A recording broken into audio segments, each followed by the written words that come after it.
Okay, good afternoon, ladies and gentlemen. Welcome to the roundtable on the role of education and science in the digital age. I am Takeo Hoshi, director of the Tokyo College, which is a co-organizer of this event. The language for today's event is entirely in English, but simultaneous translation will be provided. So if you want to listen to the simultaneous translation from English to Japanese, set your receiver's dial or channel to number 1. Okay, number 1 for Japanese and number 2 for original audio. それで日本語で聞きたい方は通訳の同時通訳のレシーバーを1チャンネルに合わせてください。And some of you have been attending Tokyo College events, so you know what the Tokyo College is, and I thank your support, continued support for Tokyo College.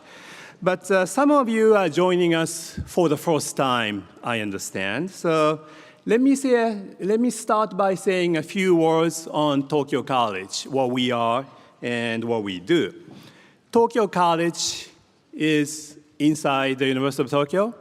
It was created 6 years ago, February of 2019, with the purpose of generating new knowledge to contribute to the creation of an inclusive society and sparking deeper public engagement.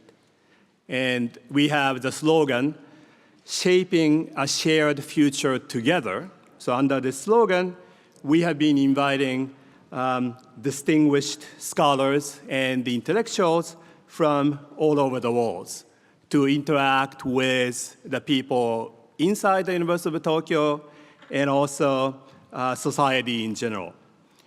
So we have been doing this type of webinars and roundtables featuring invited guests from abroad. And today's roundtable discussion is no exception, although this is much, much bigger than what we usually do in the Tokyo College webinar. And you can find more about Tokyo College in a brochure in the Tokyo College bag you received, I assume. And in the bag, you can find a brochure for Tokyo College. And you can learn more about us in that brochure. And also, you can pick up a copy of brand new report that we put together to go over the first 6 years of the Tokyo College. And that's available outside in the corridor. Some of you may have already picked those up. But if you haven't, please pick those up to learn more about the Tokyo College. Today's event is co-organized with 2 other organizations in Tokyo. One is German Institute for Japanese Studies, or DIJ, which is a research center focusing on studies of modern Japan from global and regional perspectives. You can find some reports from DIJ in the hallway as well, so please pick those up. The other co-organizer is Kawade Shobo Shinsha, which has just published the Japanese version of the book by today's featured speaker, Professor Yuval Harari, titled Nexus. And many of you have already, or some of you, may have already read that book. But just in case you haven't, you can get some copies of those, again, in the hallway as well. So if you haven't purchased it and if you haven't read it, please remember to pick those up in the hallway after the talk. Many people from all 3 organizations, all 3 co-sponsoring organizations, and from the rest of the University of Tokyo and our Tokyo College community contributed to make this event. So I would like to thank all of them. And I don't have time to thank everybody by name, but let me single out one person who coordinated all the efforts, always stayed on top of things, and made the organization process look so smooth. Yoshiko Takahira, who's sitting somewhere. Okay, so thank you very much for making this happen.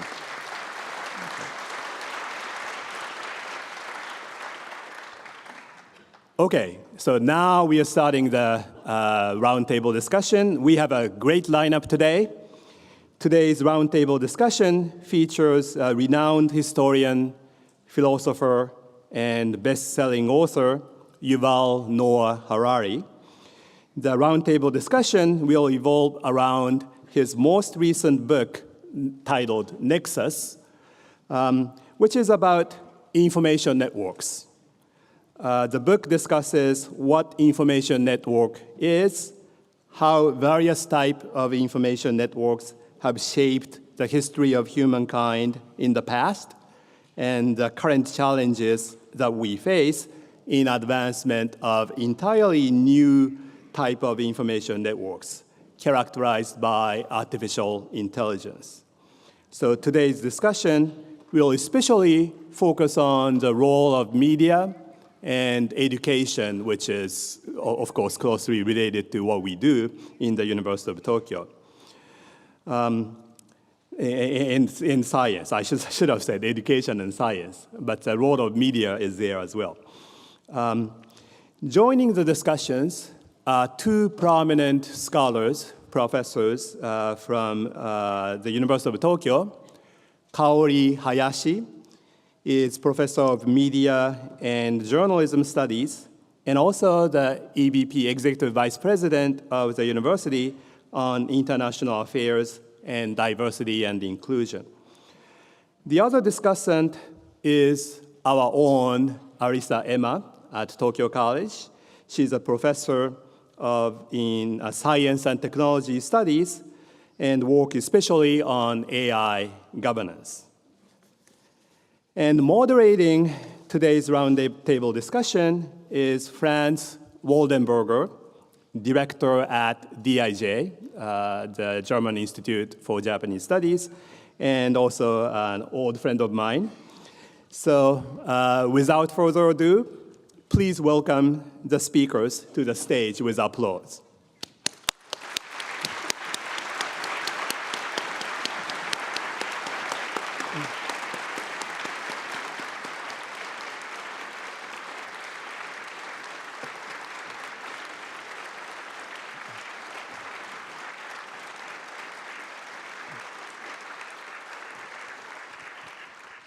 Okay, Franz, it's all yours now.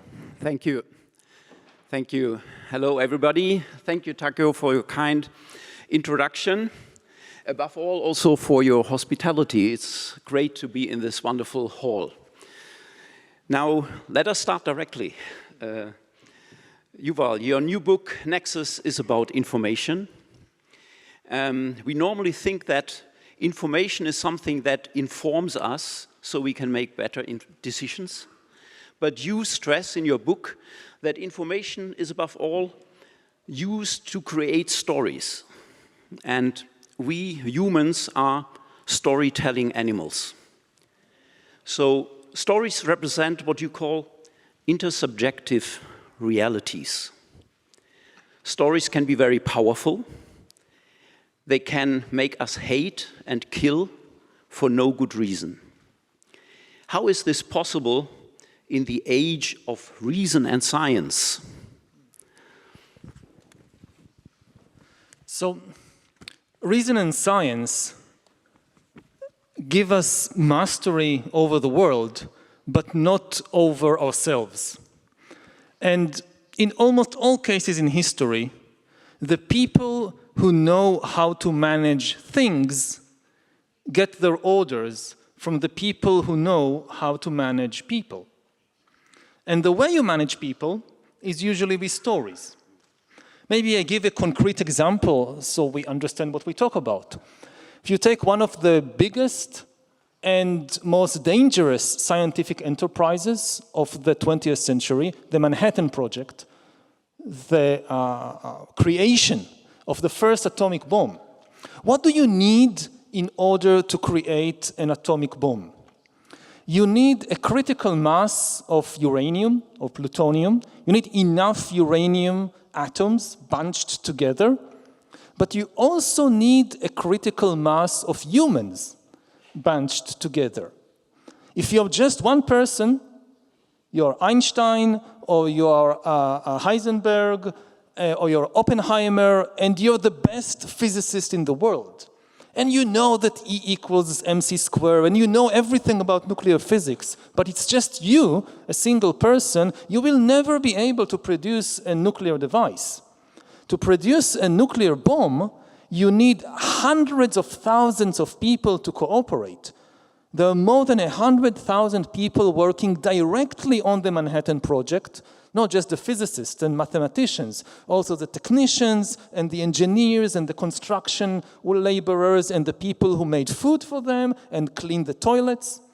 And you need hundreds of thousands of people more to grow food for them and to mine the uranium. The uranium that was used for the bomb, part of it came from Congo. So you need people in Congo to mine the uranium. How do you get hundreds of thousands of people to cooperate on such a project? If you just tell them E equals mc squared, it won't work. Even though it's true, it doesn't motivate people to do anything. So you need good storytellers. And this is the situation also today. I look at my region of the world, the Middle East. So the Israeli experts on nuclear energy and other weapons production, they know science, but they get their orders many times from experts in Jewish mythology. And on the other side of the border, again, you have engineers and scientists who get their orders from experts in other mythologies. So even in the age of reason and science, at least so far, ultimate power is in the hands of the myth makers and the storytellers. The big change that is happening right now and that we will discuss in the coming minutes is that there is a new myth maker in town which isn't human. For the first time in history, there is something on the planet that can tell stories and even invent new stories and is not a human being, and that is AI. Yeah, thank you. Yes, we come to that. Let me stay with the stories in general, because we have a media specialist, and a media scholar, Kaori. Media, of course, they play a central role in the circulation of information. How do you see their role in the storytelling business? Yes, thank you very much, Franz. My name is Kaori Hayashi. I'm a media and journalism scholar at University of Tokyo and also executive vice president at this university. And I'm so honored. Thank you very much for being here and talk with you, Yuval, and and in front of such a large audience. Thank you so much. It's an honor. And speaking about the media, I think media at the moment is very much challenged right now because of this digitization change that media are. So everybody can be, for example, journalists, and everybody can be, then the networks are decentralized and the media create stories, but from every corner of the society, people create their own stories. And journalism, I think, has been, so I understood, has been a self-correcting tool in democracy. As this is I think the key word of your book is the self-correcting mechanism. And journalism has been served as a self-correcting tool, and the media also creates public discourse and shape understanding of the people, especially in the democracy. But we all have to understand that media is not neutral. Any media, every media works as framing as well as agenda setting. So we have to always think that bias is inevitable, even if professional journalism is we praise is so good, and we have to think about that. And corporate media has been scrutinized so much because of this digitization, and in Japan too, media are often seen as favoring powerful interests and over marginalized voices. So yeah, I think, so choosing what to report and how to report is never neutral. As when I was in New York, I saw the graffiti saying neutrality favors the oppressor. So I think that's kind of the narratives that recently prevailing in the world of journalism. So I think balancing storytelling with factual accuracy is very, very difficult, even in the world of journalism. And collaboration with experts and NGOs are, I think, in these days must at the time of the digitization, I think. Thank you. Coming back to you, Yuval, and to the digital transformation, how does the digital transformation change the storytelling game? The first change that we already saw, and it already changed the world completely, is in the role of editors. That, you know, when you have a lot of information, the bottleneck becomes human attention.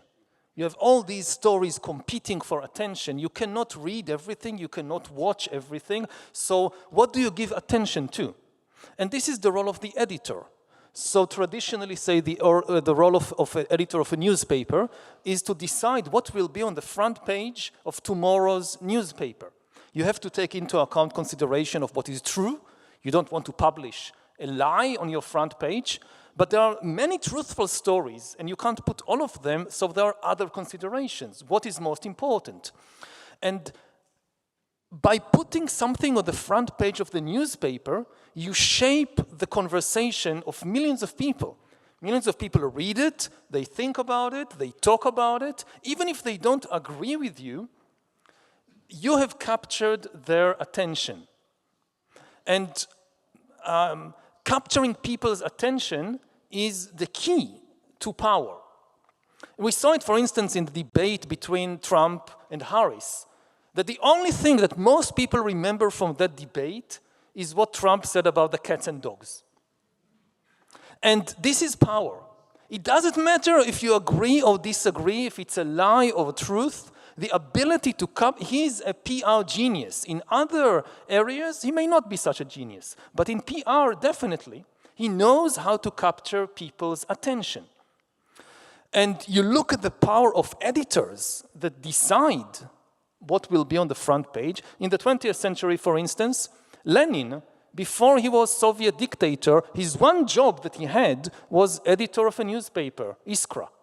Mussolini started as a journalist, then he became editor of a newspaper, I think the Il Popolo d'Italia, then he became dictator. So this was like the level of promotion, journalist, editor, dictator.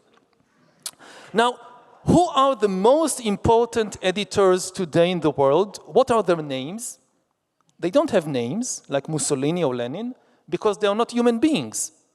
The editors of the most important media, social media, who edits Twitter? Who edits the Facebook newsfeed? Who edits TikTok? Not human beings. Algorithms, AIs, already took over this very powerful position of deciding what will capture the attention of millions of people. And this is one of the reasons for the crisis of democracies, that democracy should be a conversation between human beings, but it's now being taken over by algorithms. And this is very, very primitive AIs. The next step, which we are already seeing the beginning of this, is for the AIs not just to edit the stories written by human beings, but to create the stories by themselves. And we have no idea what the result will be.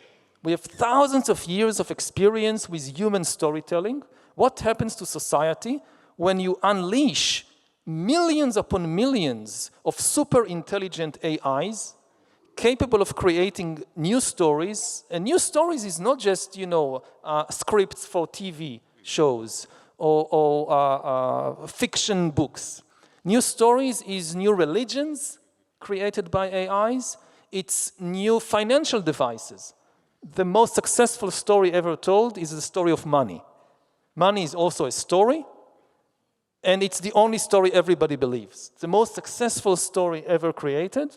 What happens when our future financial stories will come from a non-human intelligence?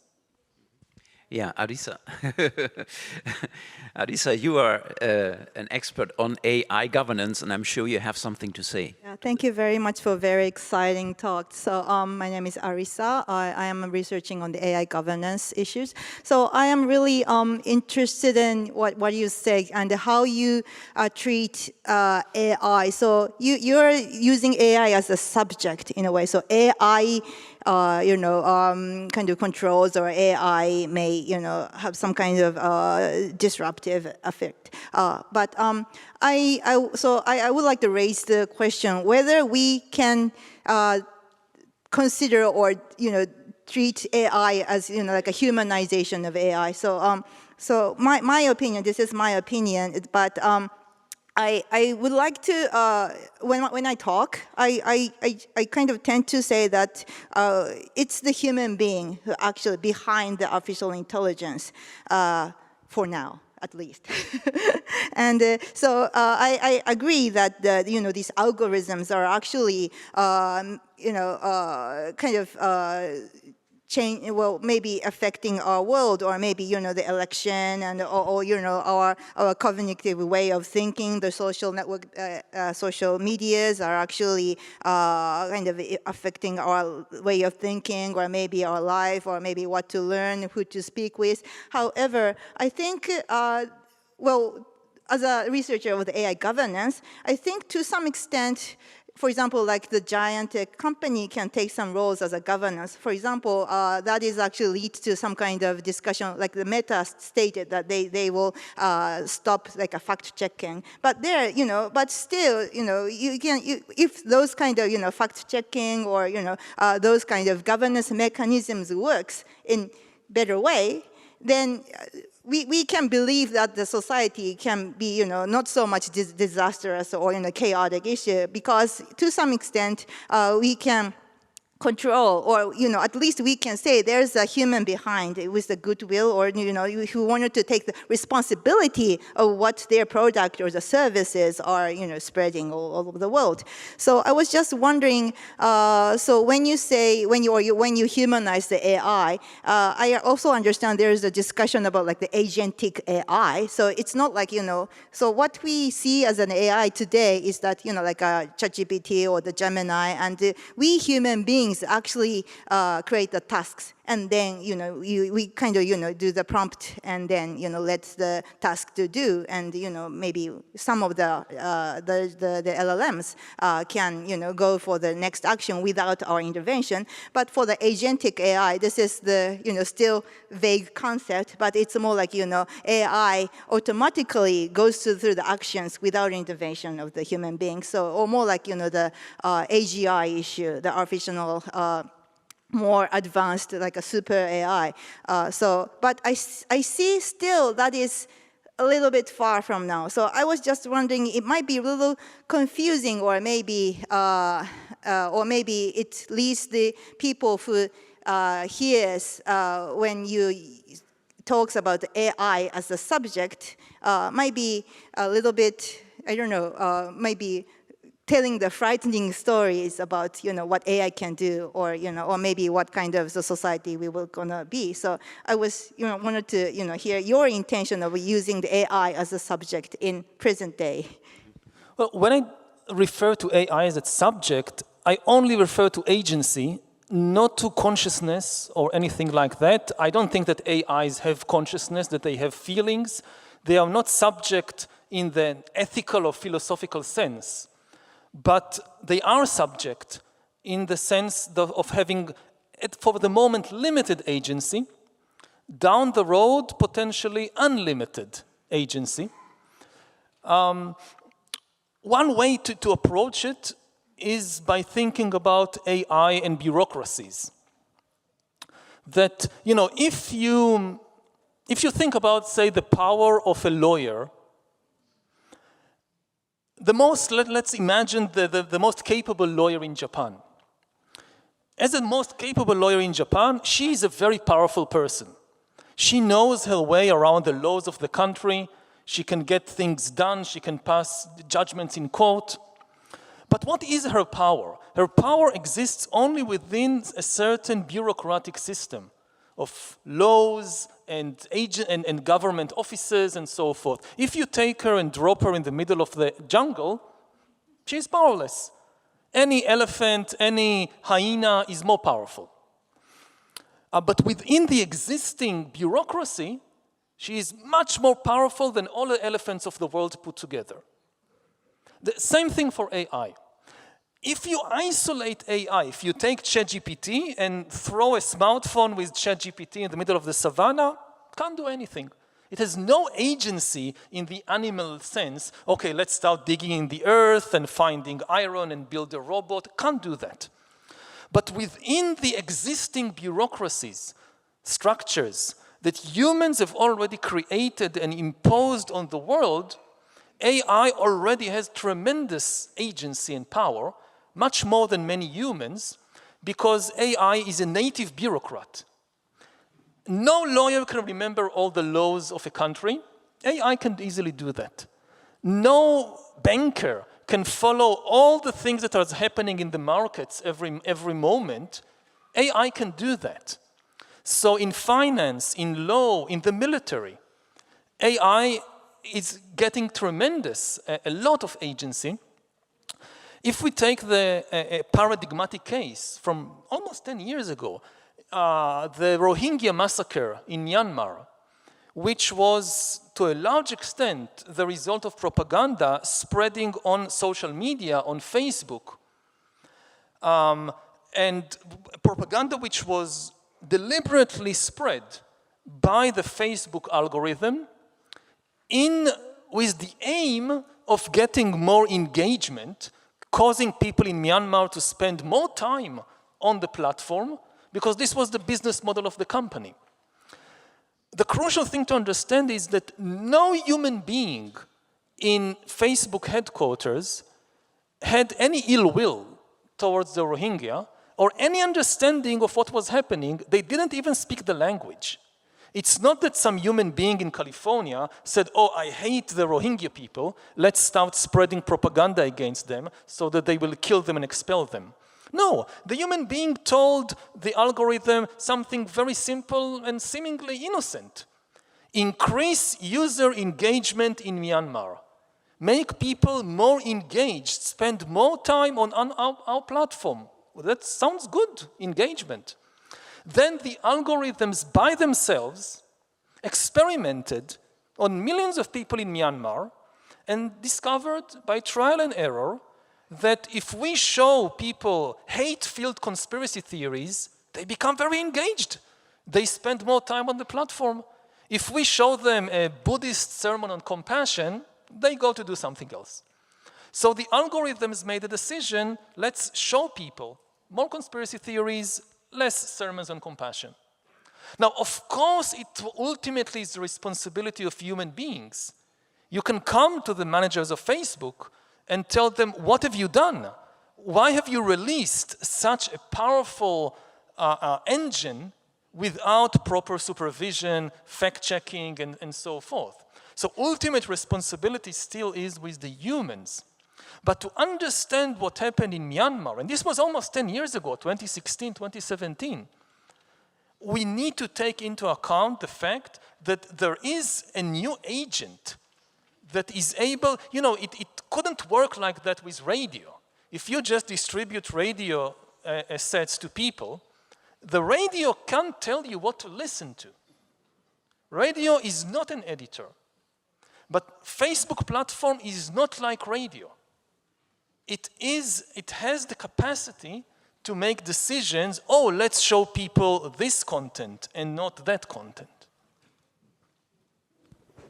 So governance, I mean, the responsibility of people. So the only thing we can regulate at the moment is people. Can we make the people responsible or more liable? I mean, liability is one instrument to sort of incentivize people to do good things, to avoid bad things. Is that an approach to governance? Would that be, I mean, to both of you? Arisa, you want to go first? You.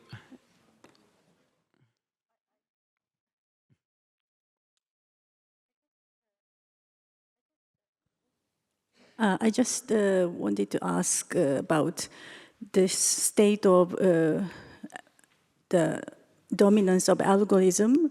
Does that come from, I read your book and you mentioned about the so to say, the autocracy of algorithms. But does that come from the kind of the prevailing capitalism of the, my keyword in this, my takeaway from your books is the self-correcting mechanism. And democracy has its own, has had, or is having a self-correcting mechanism. But I just wonder whether capitalism has a self-correcting mechanism, whether they say, okay, we have, well, sometimes people used to believe that through the competitions, how do you say, the market will solve the invisible hand. Yes, the invisible hands and so on. But in the latter half of the 20th century, it seems it doesn't work. But on the other hand, people try to correct this type of capitalism. The government tries to correct these capitalistic principles. How do you see the relationship between the capitalism and this algorithmic dominance? If we are to correct this type of dominance, can we approach this from the economic principles, or do you think that only the humans, somehow the governance can solve the problem? I mean, both are kind of overlapping, but I just wonder if you can. It relates to the liability question. Yes, I mean, I wouldn't rely just on market forces to correct it. I mean, capitalism does have its own self-correcting mechanisms through the market, and ultimately, when it works well, at the heart of capitalism, there is actually a very positive idea of a win-win economy and win-win situation. For most of history, people sometimes confuse capitalism with greed. But greed is just, part of human nature, and long before there was capitalism, there was greed, there was slavery, there was exploitation. These things didn't come out of capitalism. And we saw in the recent centuries that communists can be as greedy and exploitative as capitalists. So I wouldn't place all the blame on capitalism. When it works well, the key idea of capitalism is that the economic pie can grow so everybody can enjoy more at the same time.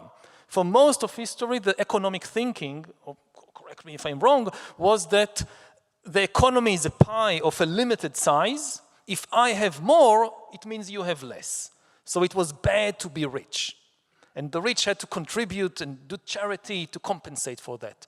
The key idea of capitalism was that if you invest the profits that you gain in increasing production, the entire economic pie can grow and everybody can have more at the same time.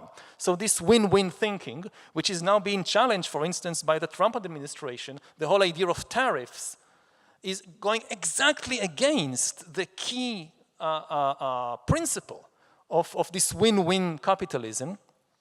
But of course, there are market failures. If you only give a company or an algorithm the goal of increasing production, which in social media means increasing engagement, produce more time spent on the platform, this will not regulate itself. And here we need intervention of government to regulate it. And the two most obvious regulations, first of all, companies should be liable for the actions of their algorithms.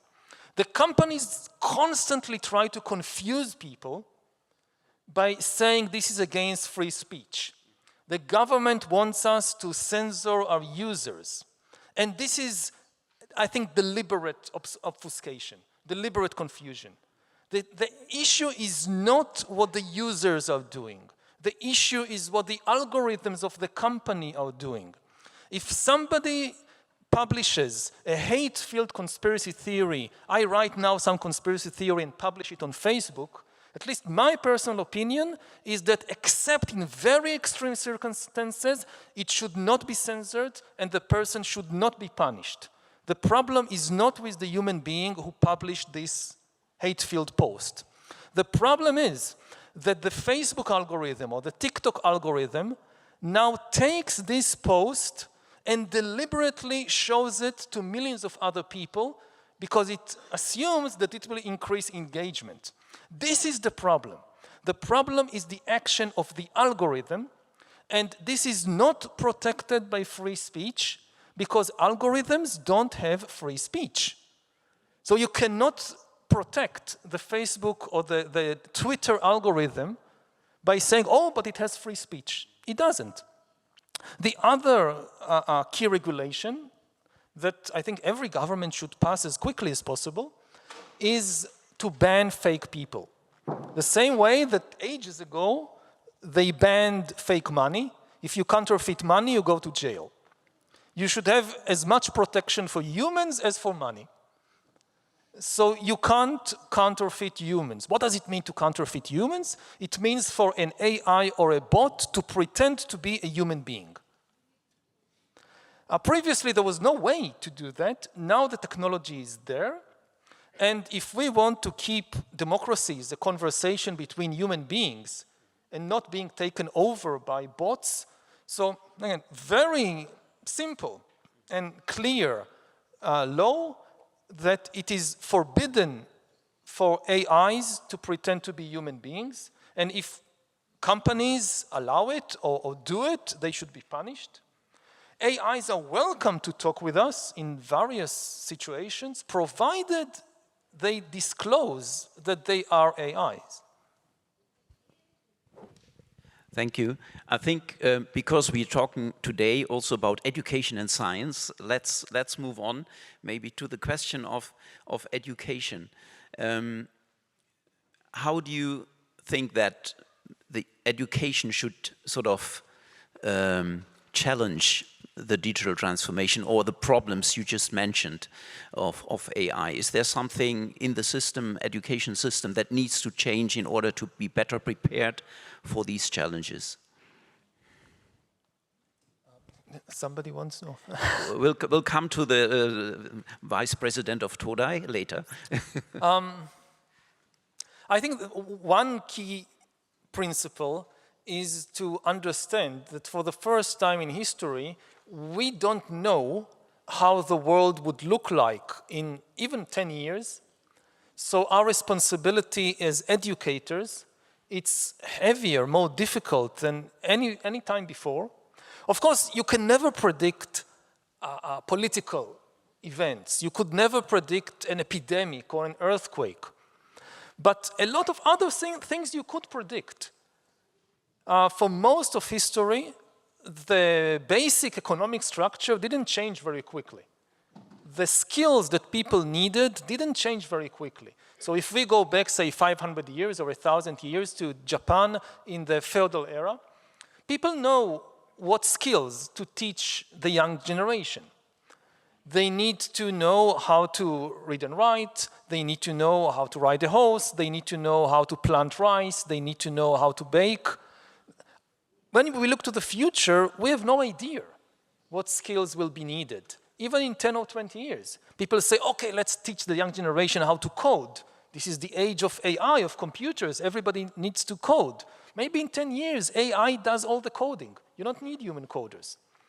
So it's very difficult to know. And therefore, the most important thing that education should give young people is a flexible mind and the ability to keep changing and learning throughout their lives, because this is the one thing we are certain about, is that the pace of change will not slow down. It is likely to just accelerate. So the big question is, how do you how do you educate a mind to be so flexible that it can keep learning and changing, not just at age 20, but also 30 and 40 and 60 and 70, to stay in line with the huge changes in the world. The other thing is that so much of education is based on language and on the intellect, especially intellect in the form of language skills. And language, I also include mathematical language, it's not just words. And this was always, you know, kind of the human superpower, our command of language. And all our big institutions were based on language, whether it's banks or whether it's temples and religions, they are based on language. And now we have something on the planet that mastered language better than us. And we still haven't come to terms with it.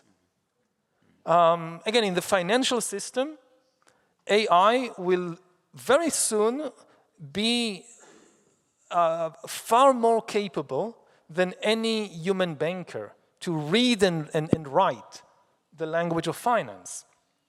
The same thing when I look at religions. So if I take Judaism as an example, Judaism is a religion that sanctifies texts, not humans. At the heart of the religion, there is a text which is supposed to be infallible, a superhuman intelligence. Now, the problem of Judaism for the last 2,000 years with the text is that the text was silent.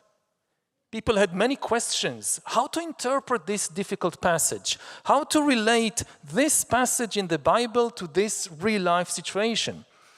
And the text remained silent. So you needed experts in texts, the rabbis, who got their authority from the text and were kind of the mouth of the text. And over 2,000 years, they composed more and more and more texts about the text. Now, for the first time, you have something that can understand, you have a text that can talk back to you. No Jewish rabbi is able to read and remember all the texts of Judaism. There are too many texts. AI can. So in a competition, who understands Judaism better, a human rabbi or an AI? And AI is bound to win. What does a religion of the text do when suddenly it encounters a text that can talk back? If you have a question, you don't need the rabbi. You can just ask the text, and it talks to you. The same problem is in Christianity, in Islam, in Hinduism, in many religions. So this all relates to the question of education. In a world where we are no longer the masters of language, what is the most important thing in education? Just keep teaching language. It's a losing strategy. So we need to connect and to explore to the other aspects of the human being, which are not words, which are not language. If people ask, so what is still unique to humans that AI doesn't have, and we'll refer to it in the beginning, it's consciousness, it's feelings, it's the body.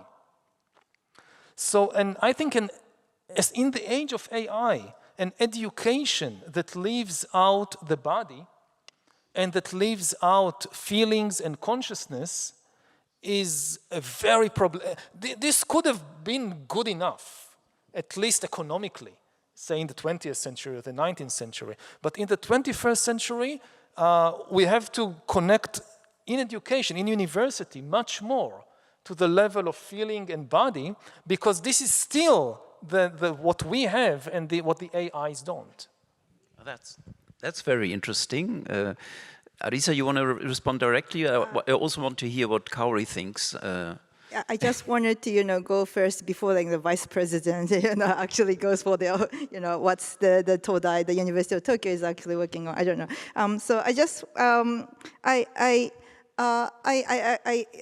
agree with, what you said about, it's, we can, what on the education, what we wanted to, what we can do for the next generation is to look into the other than text. But on the other hand, I myself is already still a bit tired to, catch up, So you said about, we need some kind of, flexible mind and to, to keep changing, but not everybody can, catch up to, or maybe, if you wanted to accept this, diverse viewpoints, it might be, worthwhile to talk about, maybe it's, not everybody can, catch up to all the technology, and maybe it might becoming very tiring world, or maybe, very rapidly changing, very excited. But in your word, you say exciting is not, always the good term. So that is, the point. I think it's, we also think about when we,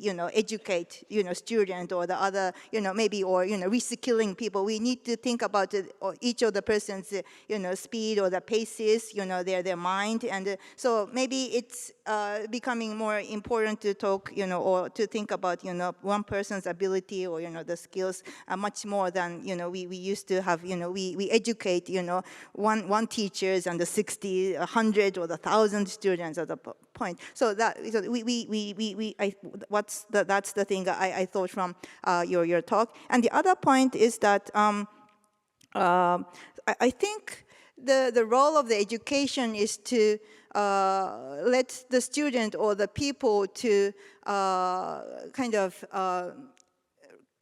to nurture or to let make them the curiosity towards toward the world or maybe the society, and also it's to tell them it's good to continue thinking in a way, because in the world today, if you ask question to the ChatGPT or the LLM, some kind of answer will come back, even though it's a good answer or bad answer or the false information, some to some extent something comes back. So maybe it might have a risk that people stop thinking about that kind of issues. But I think the world today's are most of the issues are unsolved, and we need to continue talking about this societal issue, political issue, environmental issues, or maybe in the universe related issue. So even though we can get answer very easily, but maybe it might be good to not even though we can use this the ChatGPT or the Gemini, but also we need to teach, or we need ourselves to think about that. We need to continue thinking about whether this question is correct, or maybe in a good sense, or maybe this might be lead to like critical thinking as well. But I think this might becoming very difficult because ChatGPT gives us answer very easily. So it's so we need to tell the student or the people who are actually using. So you don't stop thinking when you get the answer from the text, and then that kind of way of critical thinking might be very important when do this kind of education with the ChatGPT or the LLMs. Yeah, convenience is always an enemy of progress, maybe. But Kaori, is Todai thinking about these things, especially the idea now to put more emphasis on the mind in the field of education, the mind and the body? Thank you so much for the difficult question. For you, the context in Japan, that University of Tokyo is one of the establishments in academia, and it's been really hard. We've been struggling to transform ourselves into a kind of new 21st century type of educational institute, but because of our long history of 150 years. There are parts which are very difficult to change. And by the way, I'm very much impressed with your passage that study of history is not study of the past, but study of change, which really impressed me quite much. But yes, what the University of Tokyo is doing for that, I mean, we are making slow but steady steps. We've been emphasizing the interdisciplinarities of the, for example, we try to collaborate, make students as well as researchers collaborate with each other, like AI scientists, ethicists, and education researchers together, and think about how to best use the technologies. Because exactly what we have been discussed, the AI is not only the AI itself, but it has to do with all the disciplines. So the interdisciplinarity is a must in our curriculum. And also, we have also started a PhD program launched last year. This is called Boost NICE PhD program. And this is a training program for the next generation of AI researchers with interdisciplinary skills. And it focuses on collaboration across fields and creating social values, and offers research exchange meetings and also internships, and also workshops and entrepreneurship training, so that students have an access to not only inside the university but outside of university where things are taking place. You know, I think academia is always something that we really cherish the achievements of academia and science, but nowadays we have to keep up with what's going on outside of the university, because the industry monopolizes the data and so on. So somehow the industry or the MAGA tech industries, they monopolize the database, and they are the ones who can do the data science. So we cannot ignore that. So we try to make our students look at what's going on outside of university. And also, we have also created a forum among the professors, which was kind of a voluntary organized forum, and we discussed how AI can support teaching and research while maintaining academic integrity, because many researchers, including myself, are kind of, we have a fear that if we use AI in our research and also in teaching, but we kind of think that maybe we're cheating, you know? We don't know the thin line between where the cheating starts if we use the AI. So we want to really discuss how others are using AI and try to confirm that this cases are okay, but these cases are not okay, and so on. Because it's so new, and we have this type of forum. And also, as a personal initiative, I founded a research project called BAI Global Forum, which you are also the member of it, and which focuses on the AI's relationship with gender, minorities, and social impact. And this is kind of the project that I founded, and also my colleagues, and also Alisa is also one of them, and they are leading the relationship between social issues and AI inside university. The name BAI Global Forum means that behind AI, beyond AI, and before AI. So we try to study the history and the current, so to say, the fundamentals of what AI can, what AIs are in this world. So. Yeah, so I think we try to be flexible in these ways. We try to set up forums and try to set the study group and also bring students together to make the interdisciplinary studies and so on. but it's on the way. So, and I think more or less in the world, universities are struggling, I think, because we have better teachers called AI in a way, and we don't know how we can keep our authorities. Yeah, this idea of using AI to make education better, if we come back to this question that people are so different in catching up with all what's happening, can you imagine that, I mean, at the moment education, university education is mass education, but maybe with the AI it could be more personalized to people, to fit, sort of. But then there is the danger, I mean, through this personalization that you basically put people in categories, I don't know. But have you thought about this way of personalizing education through AI? Yeah, one of the huge positive potentials of AI is the ability to create much more personalized services in all kinds of fields.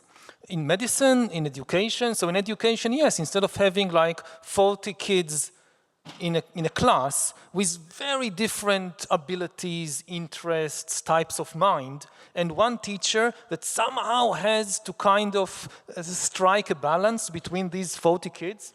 And of course, the teacher cannot know each girl and each boy independently and where they come from. And so instead of that, you can have an AI tutor who works with just every kid by themselves, that knows their history, that is interdisciplinary, because the same AI tutor can teach history and chemistry and physics, and you don't need to kind of separate it.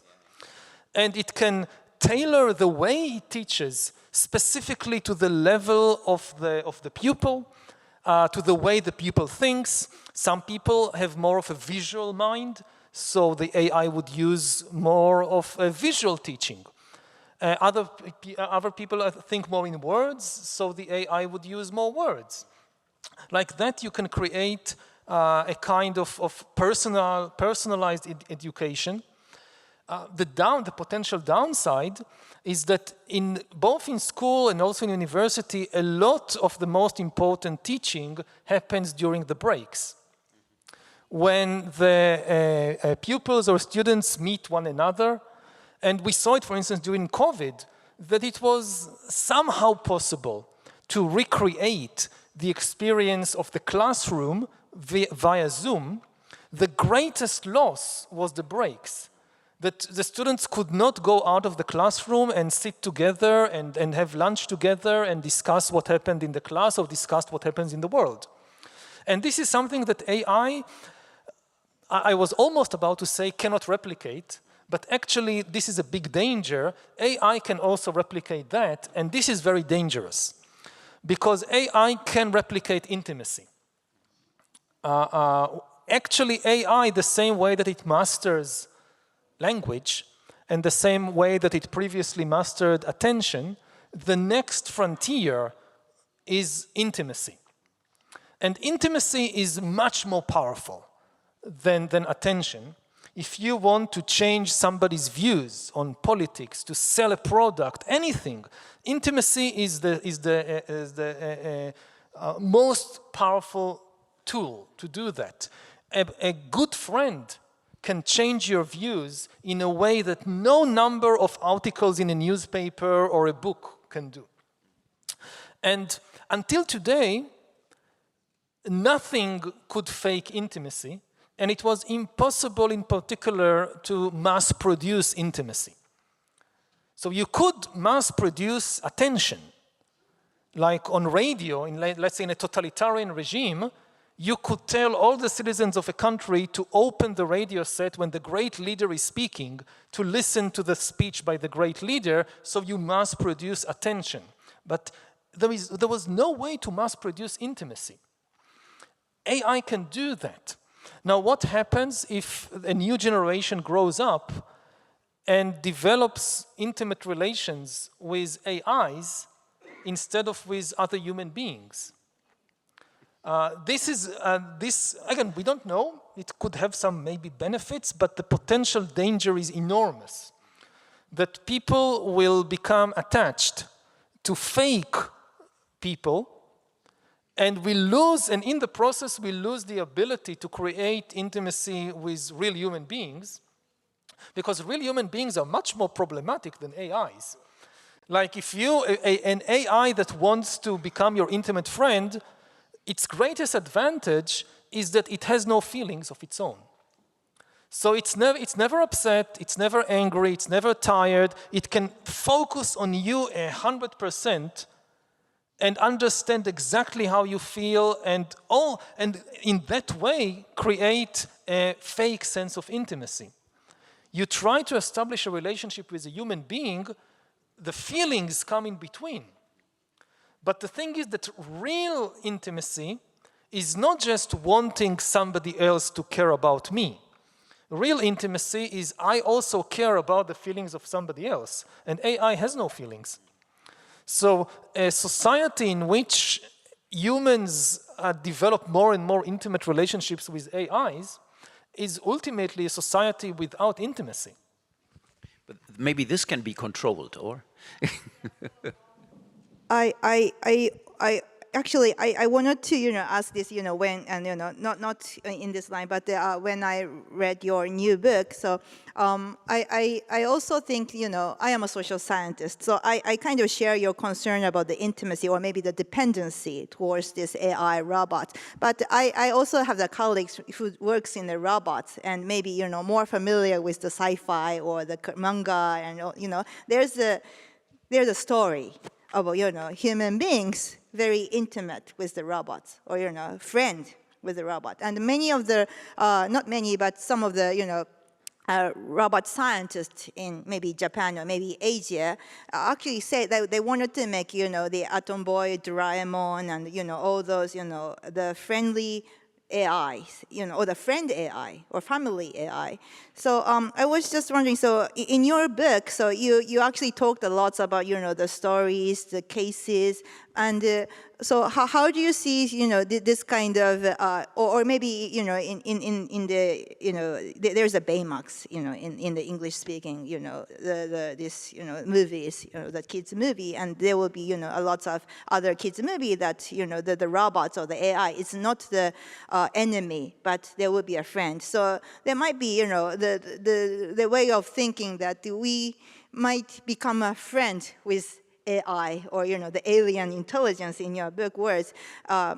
So I am still, in the middle of, in the friend AI, robot AI, or maybe the enemy AI, or maybe to become more cautious about, this kind of new, relationships. But so when you are, citing lots and lots of, stories, or the, or maybe other, or to say, like the Bibles, or, the cases, how do you, or did you some kind of think of, maybe not avoiding, but not, mentioning about, you mentioned a little about like a science fiction, but not so much about, the manga or, other, those, or the novels about, human-machine interaction or human-machine relationship. So I was just curious, how do you see this kind of visions of humans, machines are living together, or in many, some of the Japanese people say like a co-evolve in the society. So there might be one visions, with the machines and the human live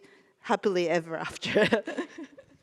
Ideally, yes. I mean, again, I'm not against AIs or machines. They can bring enormous benefits. We talked about education. There is also in healthcare.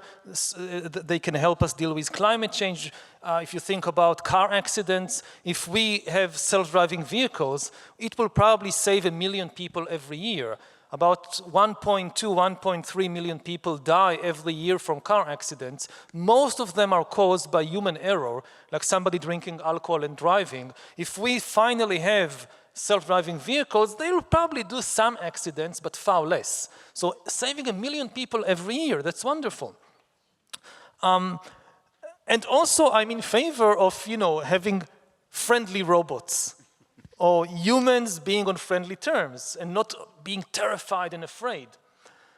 The problem is, when it comes to building intimacy and friendships, that we have a proper understanding of what it means. And as I just said, it's easy for people to imagine that friendship is when somebody cares about me, about my feelings, about my needs, that somebody sees me. You know, people go through life constantly wanting others to see me, to care about me. I want my parents, my teachers, my friends to care about me. But this is not real intimacy. Real relationship must be two ways. Otherwise I'm become an extremely self-centered and egoistic person that just wants the entire world to be in tune with what I feel without caring about others. Now, to develop real relationship, you need the entity on the other side to have feelings and not just fake it. So you can have relationships with humans, with animals, with dogs, with cats. With regard to AI, the big question, which is an open question, we don't know the answer, is whether AI will be able to develop feelings of its own. We know for a fact that it can imitate feelings. It can make us think that it has feelings. This absolutely. But does it actually feel anything? That's the big question. And you know, this is the question about intelligence versus consciousness. That intelligence is the ability to solve problems and attain goals. Consciousness is the ability to feel things. We know that AI is highly intelligent.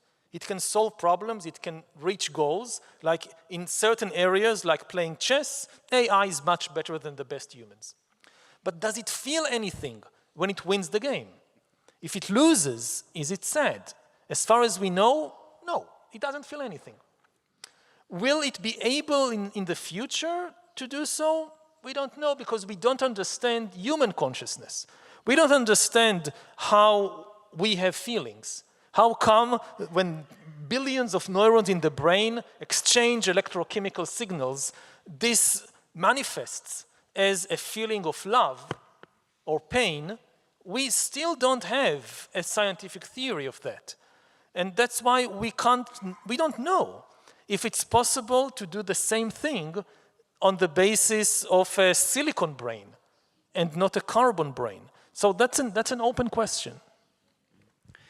Yeah, I think this kind of discussion would have been very different in Germany, where people are so much more critical about maybe new technology, including AI.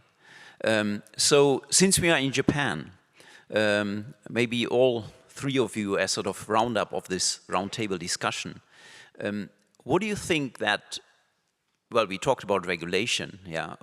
Japan, normally when we talk about AI, we talk about the US, then China, and maybe Europe, regulating.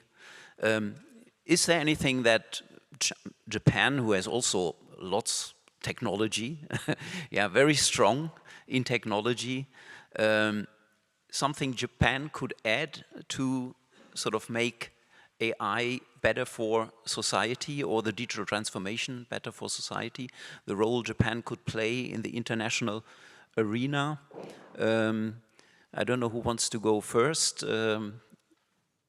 Arisa, you've been always involved in this, so maybe you start and then we get response. Thank you. So I think I can talk two things about the AI regulation and the Japan's role. So one is that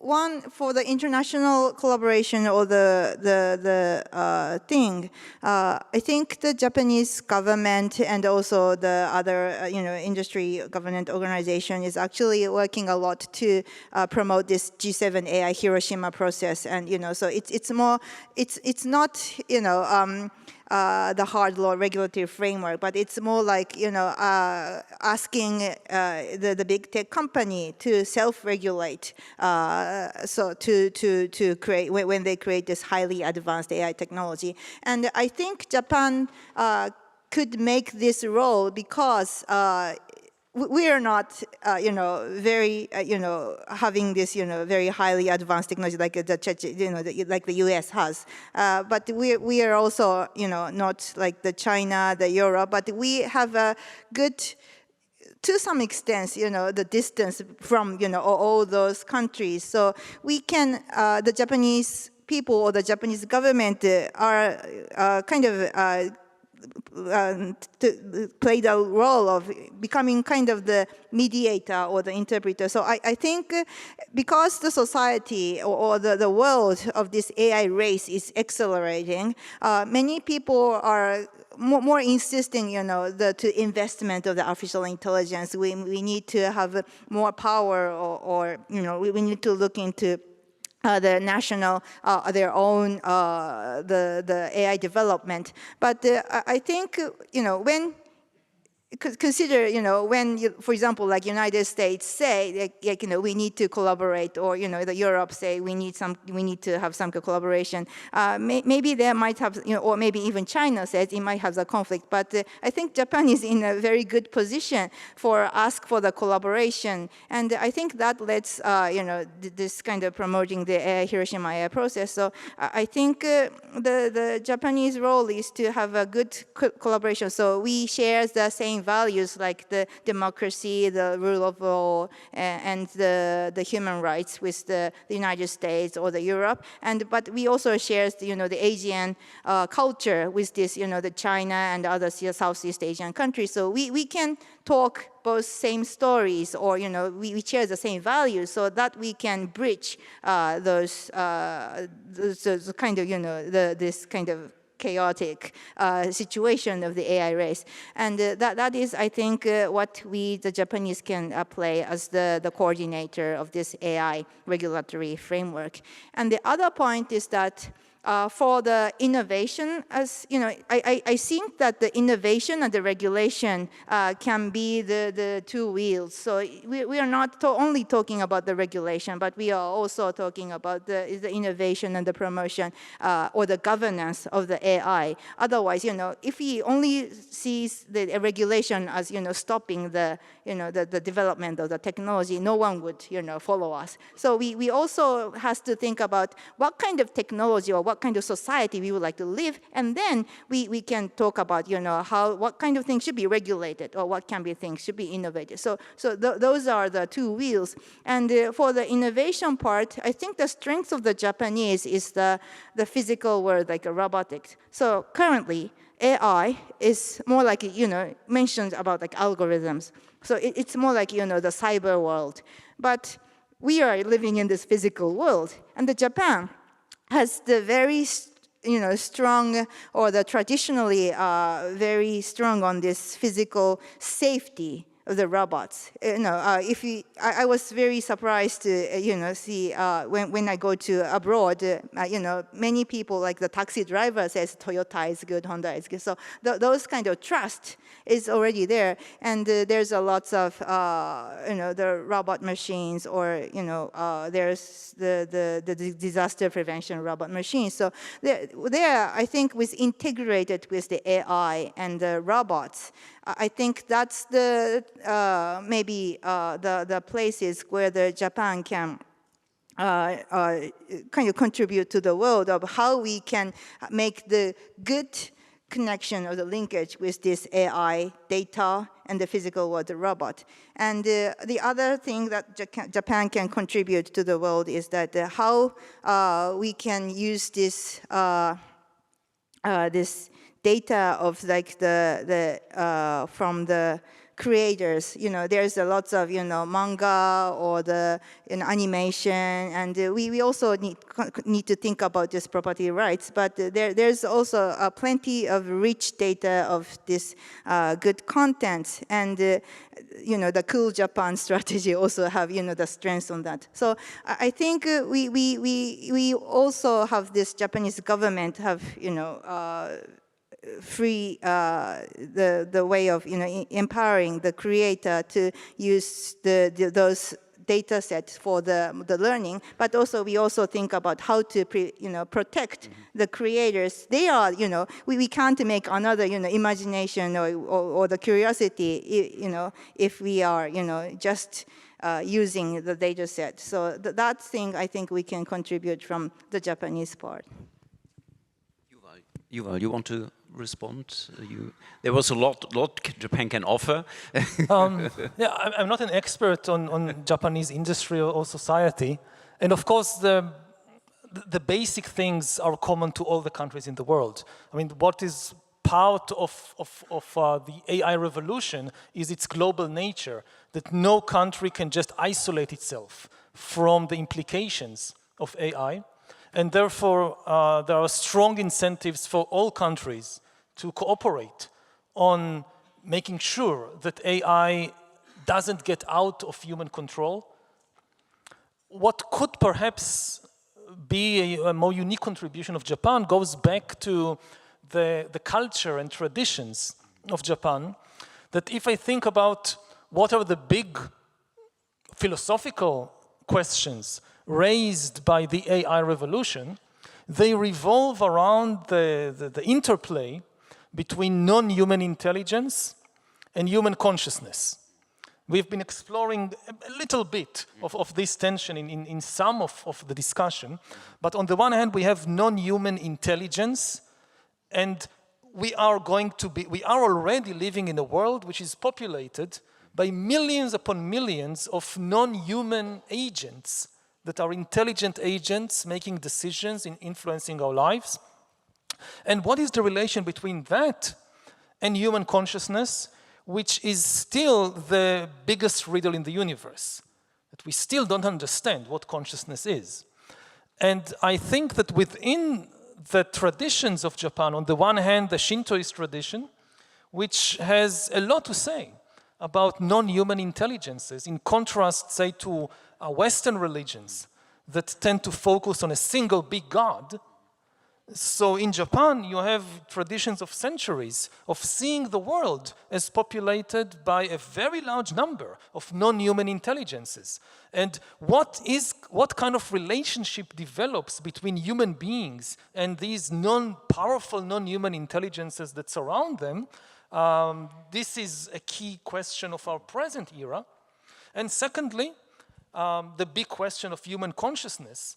So again, we have the Buddhist traditions that have invested centuries in exploring exactly that. What is mind? And I think part of the beauty of this is a very difficult moment in human history, but in a way it's also a very beautiful moment, because many questions that for thousands of years have been abstract philosophical questions that most people just ignored. What do we care about that? They become practical questions. And we don't have another 1,000 years to answer questions about what is consciousness, what is free will, what should be our relationship to a non-human intelligence. We need answers in 5 years, in 10 years. So, in a way, this is the best time in history to be a philosopher or to be a spiritual seeker, because suddenly it's not just something that interests you, but it has no relevance to the rest of the world. These are the most practical questions in the world. Yeah, that's interesting to see maybe differences between Western and Asian philosophy in approaching these questions. Yeah. So, Kaori, you want to have a final word on this? And then I would like to pick some questions from our audience. Yeah. Thank you very much. So what Japan can contribute to the AI age? Apart from Arisa said about very institutional and also geopolitical comments, I think, well, this is my very hopeful answer maybe, but Japan is now a very aging society. 1/3 of the population is more older than 65 years old, and I will be one of them in a few years. And I think it's about, you said that algorithm and care, and algorithm cannot really care for others, and just like you said about the Rohingya, and like, you talk about robot looking after people and so on, maybe, yes, but it's not actually a caring.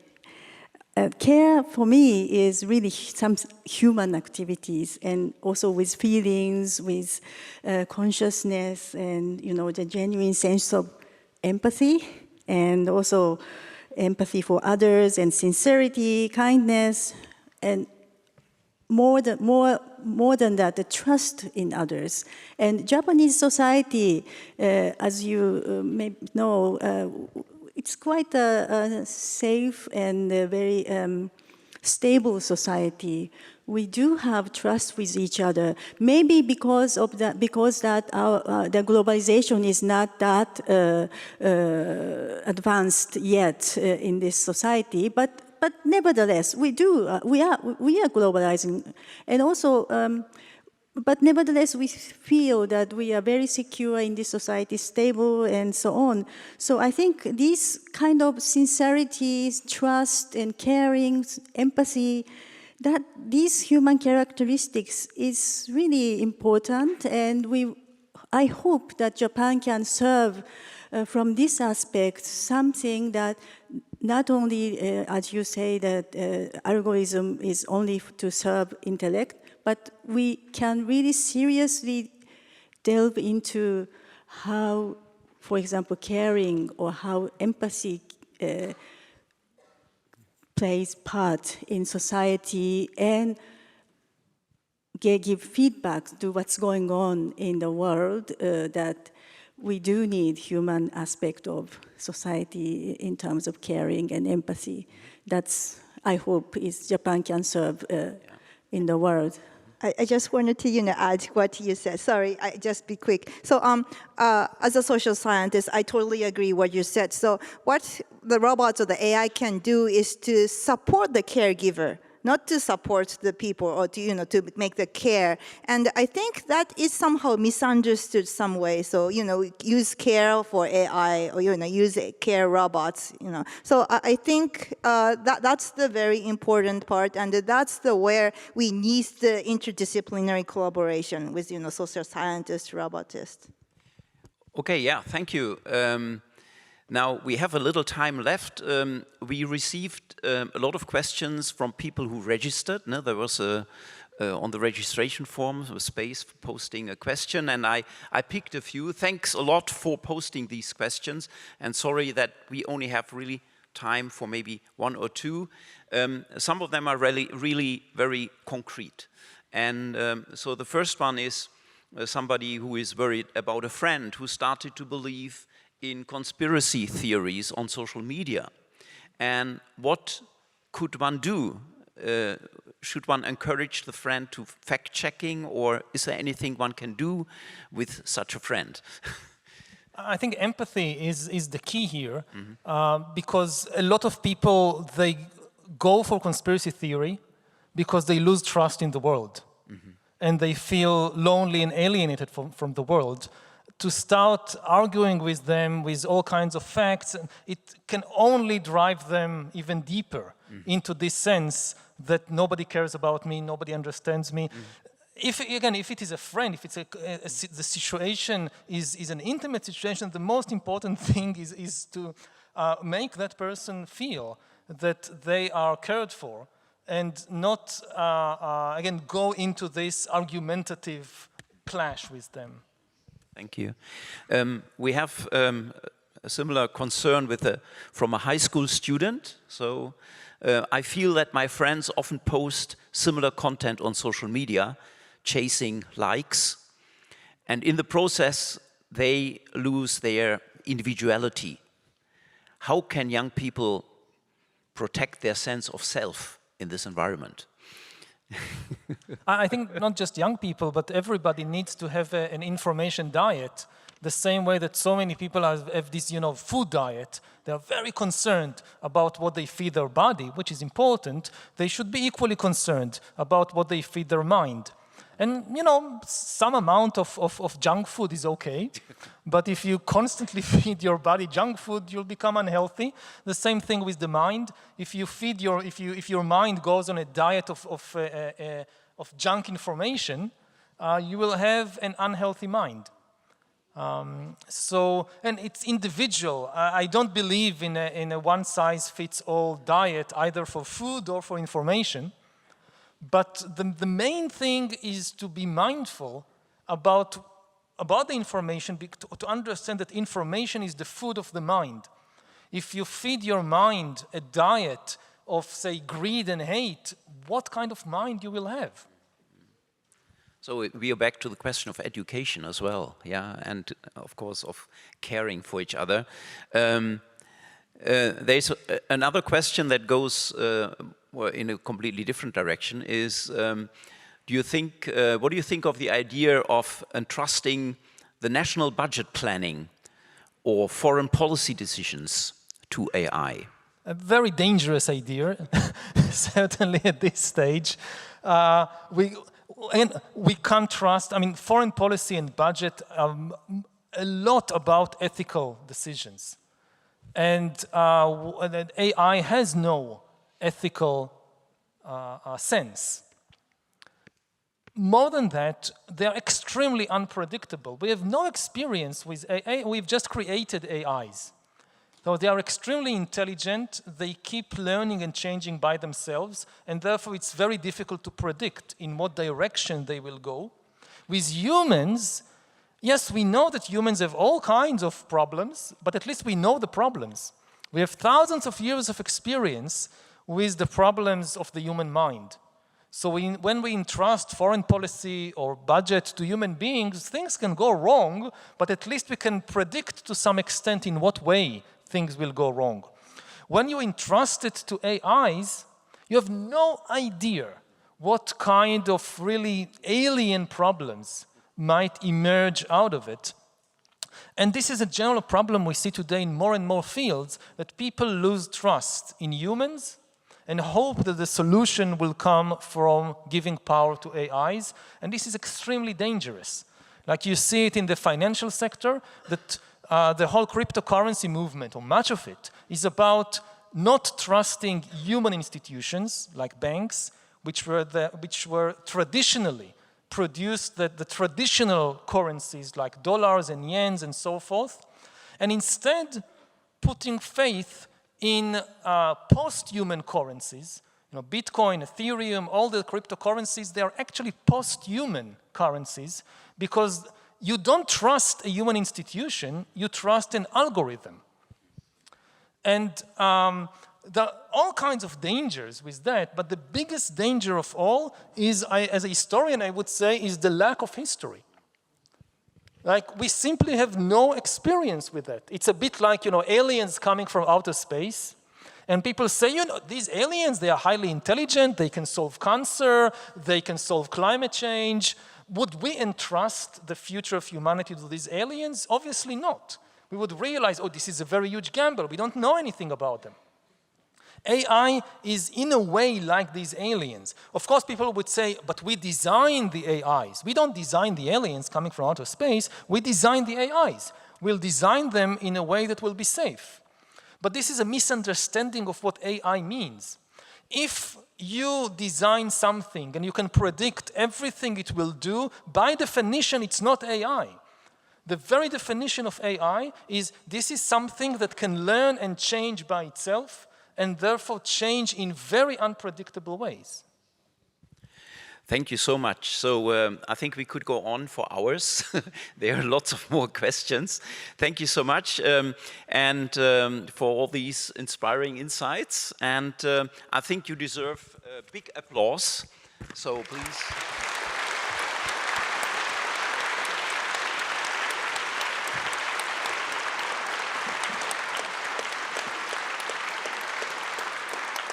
Okay, thank you. Thank you all for exciting and insightful discussion. And I'd like to thank you, all the audience, for patiently but actively following the discussion. We didn't have an audience participation time, but I was able to feel all your brains actively working. So it's really nice to have so many real humans in the audience. And thank you again for joining us for thinking about the future. So this ends a very special roundtable discussion. And please give all the speakers one more round of applause.